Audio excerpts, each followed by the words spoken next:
দেওয়াল জুড়ে নিপুণ আলপনা, কারুকার্যময় শিল্পের ছোঁয়া আর পাথরের খোদাই বলে দেয় এটি মোগল আমলের স্থাপত্যের এক অমূল্য নিদর্শন।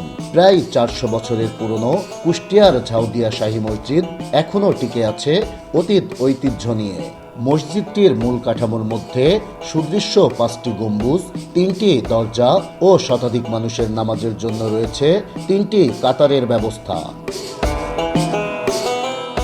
স্থানীয়দের দাবি, ইরাকের শাহ সুফি আদানি ইসলাম প্রচারের উদ্দেশ্যে এ অঞ্চলে আসেন মোগল আমলে। ঝাউদিয়া গ্রামে তিনিই নির্মাণ করেন এই মসজিদটি। এছাড়াও অলৌকিকভাবে এক রাতে মসজিদটি নির্মাণেরও জনশ্রুতি আছে। আমরা শুনেছি আমার বাবসার কাছে ওই মোগল সম্রাট আমার তৈরি।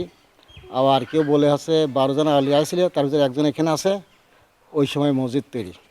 এখানে তো সিমেন্টের কোনো কার্বন নাই, এটা পাথর এবং ছোট ছোট ইট, এটা হচ্ছে বাড়ি থেকে নিয়ে আসে এই মসজিদটা তৈরি করার পরে তিনি এখানে ধর্ম প্রচার করে। সুন্দর ভিতরের নকশাটা বেশ মানান, ওই জন্য মানুষ বলে যে গাইবে।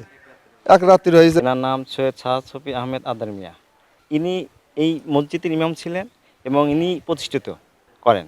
এখানে দূর দূরান্ত থেকে বহু লোকজন আসে এবং এখানে উপকার পায়, উপকারের কারণে এখানে এত লোকজন আসে।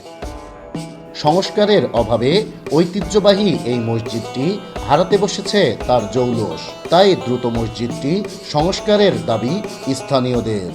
বিভিন্ন জেলার মানুষ আসে মান্যত নিয়ে। তাদের ধারণা এই মান্যত করলে মনের আশা বা নিয়াত পূর্ণ হয়। আমরা চাচ্ছি যে মসজিদের সম্মুখে অনেক জায়গাটা হলে মুসল্লিদের সুবিধায়, নামাজের দিক থেকে সুবিধায়, সব দিক থেকে সংস্কার করতে পারলে আরও ভালো হয়।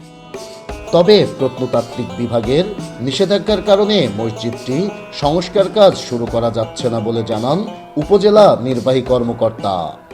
ওখানে বর্তমানে নামাজের সংকলনও কষ্টকর হয়, এটা আমি জেনেছি। তো আপনারা জানেন যে এখানে প্রত্নতত্ত্বের এটা তালিকাভুক্ত। তো প্রত্নতত্ত্ব অধিদপ্তরের অনুমোদন ছাড়া বা এখানে কিন্তু বিশেষ ধরনের সংস্কার লাগে, মানে আগের মূল অবকাঠামো ঠিক রেখে সংস্কারটা করা হয়। এই ক্ষেত্রে প্রত্নতত্ত্ব অধিদপ্তরের স্পেশালাইজড টিম আছে। তো আপনি যেহেতু বিষয়টা এনেছেন, আমরা অধিদপ্তরের সাথে যোগাযোগ করব। 1969 সালে মসজিদটি বাংলাদেশ প্রত্নতাত্ত্বিক অধিদপ্তরের তালিকাভুক্ত করা হয়। নাহিদ হাসান তিতাস, দেশ টিভি, কুষ্টিয়া।